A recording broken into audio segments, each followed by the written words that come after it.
So imagine walking into your firm on a Monday morning. Oh, always a Monday. Right. Always a Monday. You have your coffee. You are mentally running through your week. You're supposed to be reviewing briefs today. Yeah. You have depositions to prep for. So you sit down at your desk, move your mouse to wake up your monitor, and, well, there it is. The worst case scenario. Exactly. A ransom note on the screen. You step out into the hallway, and it's just eerily quiet. I can picture it. Every single screen in the office is displaying the exact same message.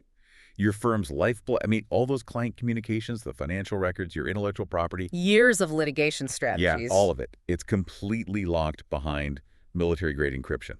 It is, it's the ultimate modern nightmare scenario, really. We are talking about a complete, total paralysis of your operations just happening in the blink of an eye. And in that first agonizing minute, your brain obviously grabs onto a life raft. You feel this immediate wave of comfort, and you think to yourself, well, no problem. We have backups. We planned for this. Right. We're safe. Exactly. You pick up your phone, call your IT team, and that is when you get the absolute gut punch. The call you never want to get. The IT director pauses, takes a breath, and says the words that would strike terror into the heart of literally any managing partner. They say they encrypted the backups too. Which is the exact moment the life raft deflates.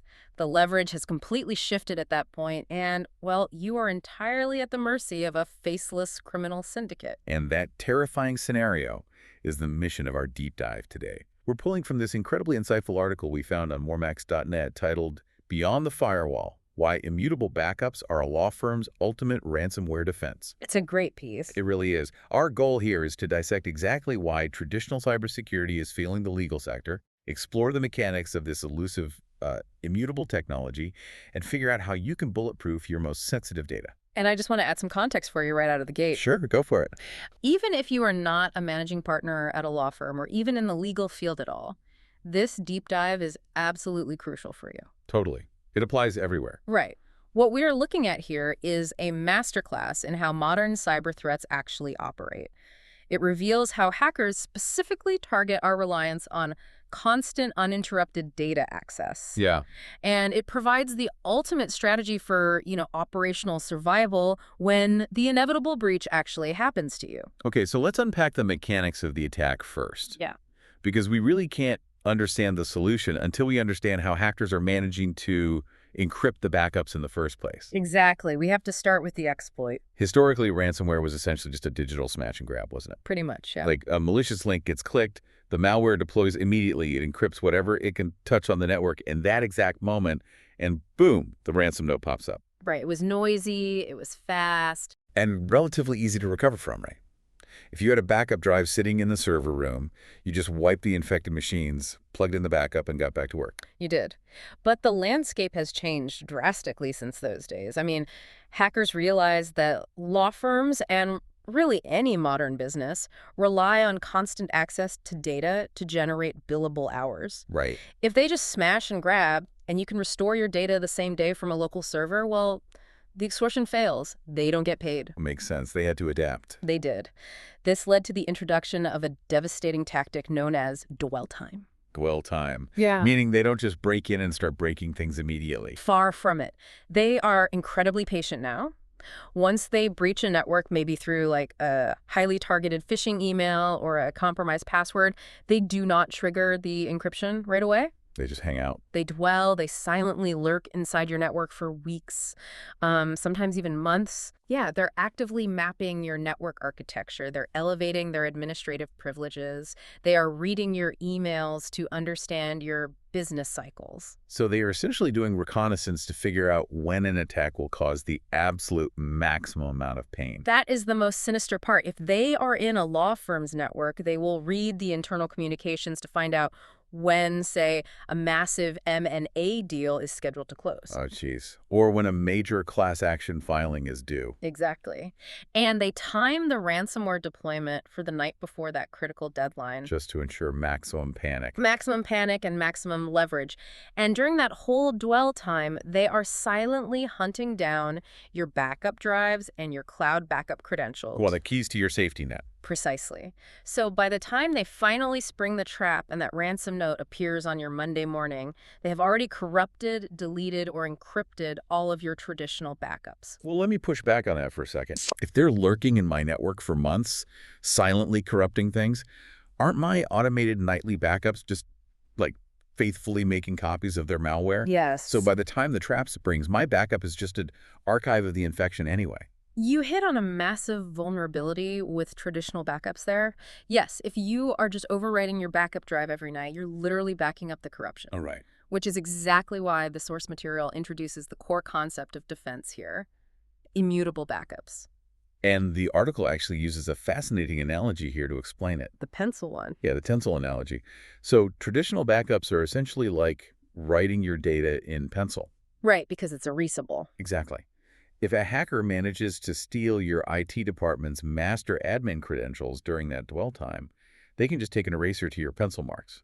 They have the authority to delete or overwrite those files. Right. But immutable backups, the article says, are like carving that data into a stone tablet. It's a great visual. The stone tablet analogy is great, but honestly, it feels a little too simplistic to me. How so? Well, if I have a physical stone tablet, a guy with a sledgehammer can still smash it.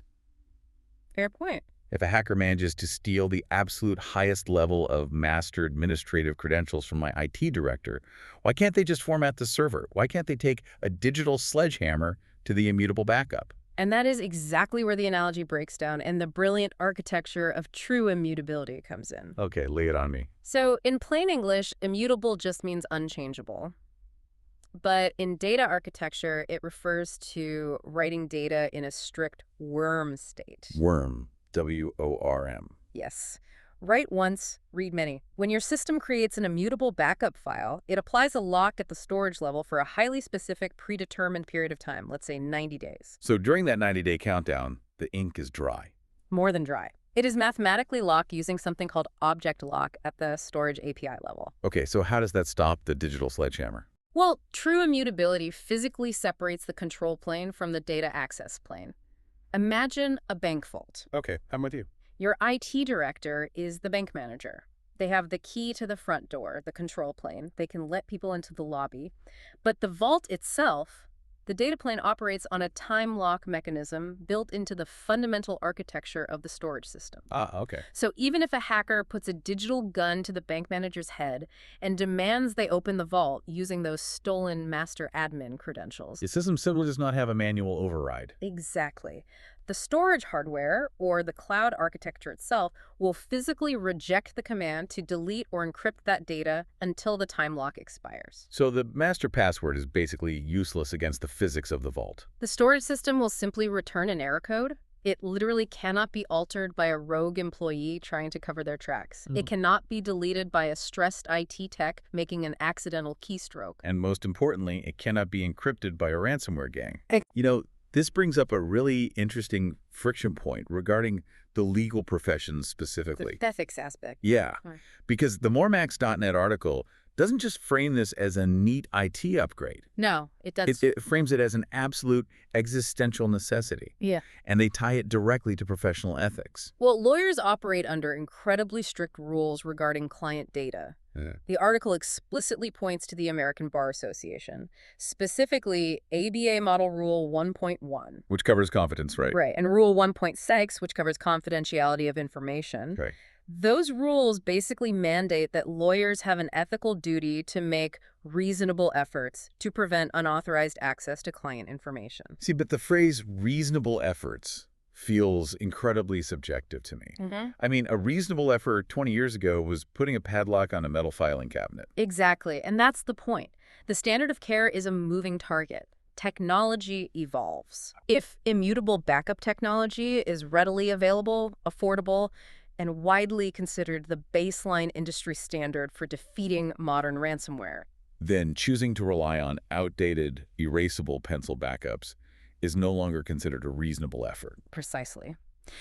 Failing to implement this could actively expose a firm to malpractice claims or, disciplinary action by the bar in the wake of a data breach. Wow. So you aren't just a victim of a crime at that point. No, you are professionally liable for failing to utilize the standard tools to protect the data.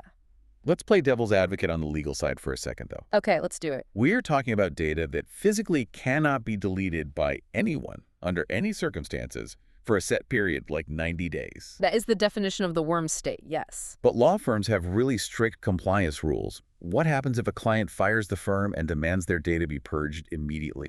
Or what if a data privacy law, like the CCPA or GDPR, dictates that certain information must be destroyed upon request? How do you reconcile a citizen that refuses to delete anything with a legal requirement to destroy data? Well, that is the exact tightrope IT directors are walking right now. The solution involves really complex architectural planning. Meaning you can't just lock everything up and throw away the key. Right. You don't just lock your entire server for 10 years. You use rolling lock periods. You compartmentalize data. So breaking it up into different risk categories. Exactly. A firm might lock their daily operating data for 30 days to ensure ransomware survival, but keep highly sensitive, compliance-heavy data in a totally separate environment with different retention policies. That makes sense. It requires a really delicate balance between the duty to protect the data from hackers and the legal requirement to dispose of it when necessary.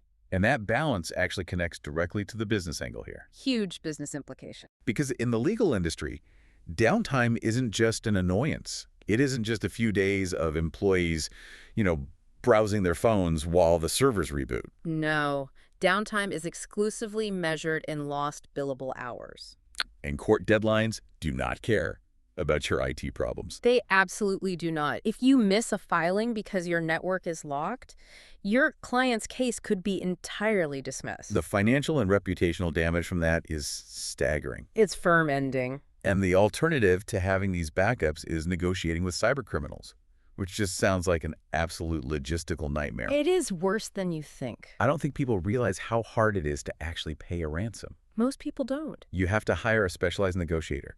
You have to figure out how to source and purchase massive amounts of cryptocurrency, which most law firms do not just have sitting around in a wallet. Right. You have to navigate the regulatory hurdles of transferring that crypto to a dark web wallet.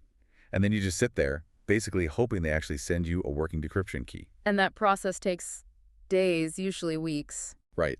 But with immutability, the article points out that your firm can entirely bypass the negotiation phase. Which is the ultimate superpower. You do not even talk to the hackers. Your IT team just wipes the infected machines clean, goes to the stone tablet, and restores your entire system to the exact state it was in just hours before the attack. That is incredible. Yeah. It basically transforms a firm-ending crisis into, well, a highly stressful but manageable IT weekend project. Precisely. And there's another massive financial piece here that we have to talk about: cyber liability insurance. Oh, yes. Because anyone running a business right now knows that cyber insurance premiums are completely out of control. They are skyrocketing. The insurance carriers are hemorrhaging money, paying out these massive ransoms, so they are changing the rules of the game. How so? Carriers are now explicitly requiring policyholders to maintain much tighter security measures. Many leading providers explicitly mandate immutable backups or offline air-gapped backups just to even qualify for a policy. Wow. So it's the barrier to entry now. It is. Having this worm technology in place ensures that if you do have an incident, your claim will actually get paid. Which is pretty important. Very. And furthermore, demonstrating that you have implemented the ultimate defense can be a really powerful tool to negotiate better premium rates with your carrier. Okay, so at this point, I would be feeling pretty secure. You'd think so, right? Yeah. I mean, I have my stone tablets, I am ethically compliant, my insurance carrier is happy, and I can restore my network without negotiating with criminals. But the source material drops a critical caveat here that we really need to address. Immutability is an incredible tool for operational survival, but it is not a silver bullet. No, it's not, because hackers are incredibly adaptable. Right. They know these backups are becoming the industry standard, so they have shifted their strategy yet again.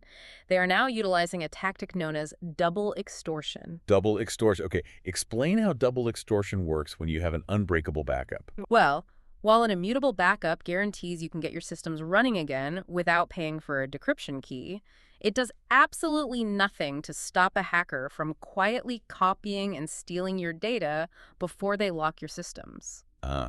This goes back to the dwell time we talked about earlier. Exactly. While they are lurking in your network for a month reading your emails, they aren't just looking for your They are backups. actively downloading all my client files to their own servers. They exfiltrate the data first, and then they deploy the ransomware. Right. So when Monday morning rolls around, you refuse to pay the ransom to unlock your computers because you have your immutable backups. You tell them you are just going to restore your systems. And that is when they hit you with the second extortion. Exactly. They say, we know you can restore your systems, but if you don't pay us, we are going to publish all of your confidential client communications, your financial records, and your litigation strategies on the public internet. Wow. Okay, so the immutable backup is basically like having an absolutely unbreakable lock on your filing cabinet. That's a good way to look at it. You will never, ever lose your original files. You can always access them.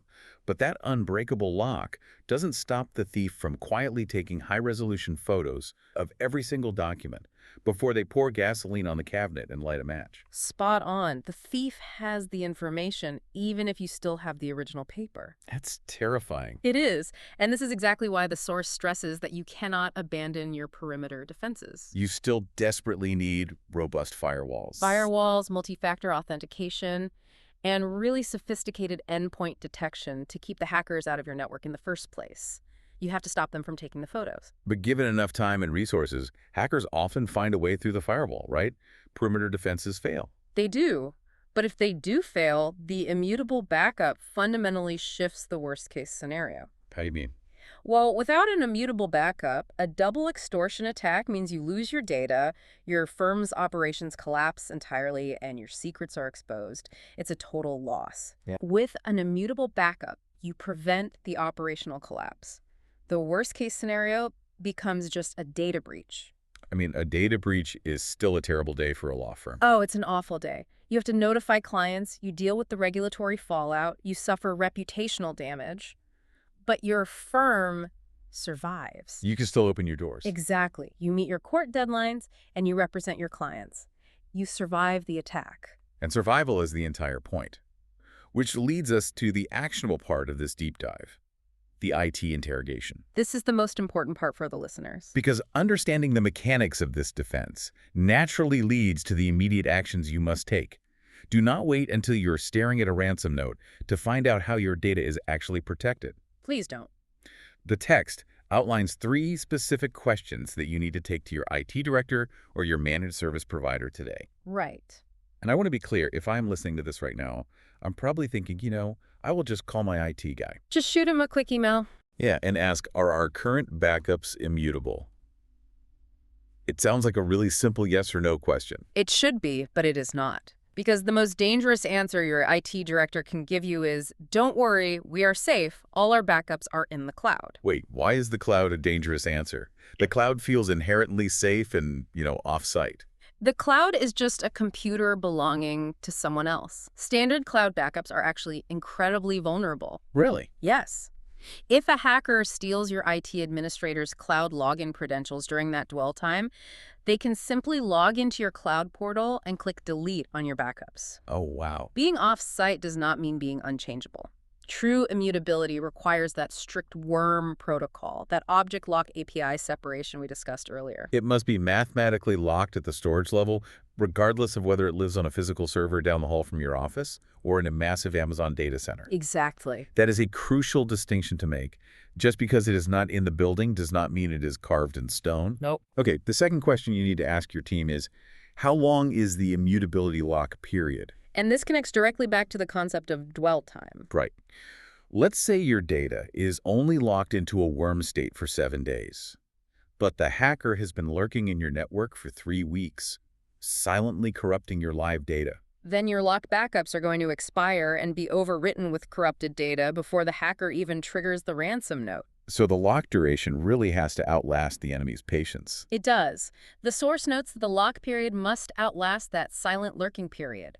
Security professionals typically recommend a lock of 30 to 60 days. Okay. This ensures you have a deep enough well of clean data to draw from when you finally realize you have been breached. That makes total sense. Yeah. Now, the final question is perhaps the most important one. Have we tested a full recovery from our immutable backups recently? Yes. The fire drill. Because testing a backup sounds incredibly obvious. You just click a file, see if it opens, and you're good to go, right? That is checking if a file exists. That is not testing a recovery. What's the difference? Testing a recovery means simulating a smoking crater scenario.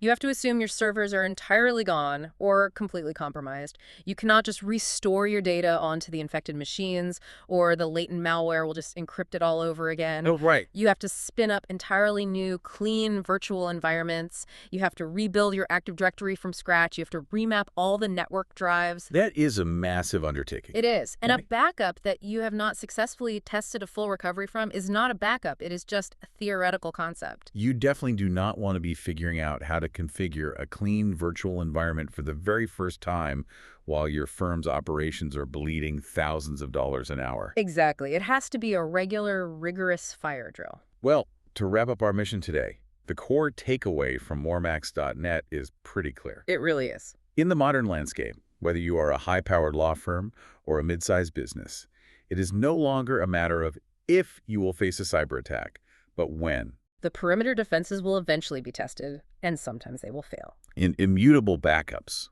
are the ultimate insurance policy.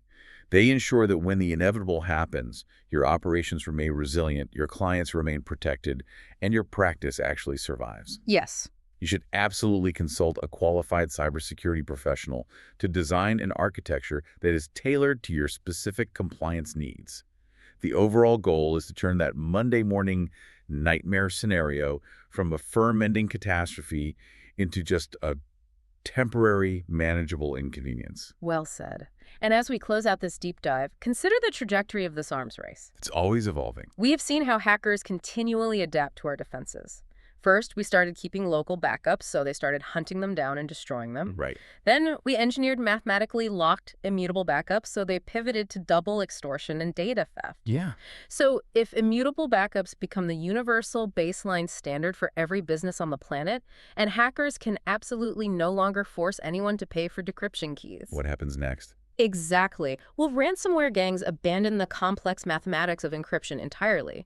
Will they pivot purely to the psychological warfare of public data exposure and extortion? That's a chilling thought. And if the battle shifts entirely away from data access and becomes purely a war over data privacy, what is the immutable backup equivalent for keeping our secrets inherently safe once they leave our network?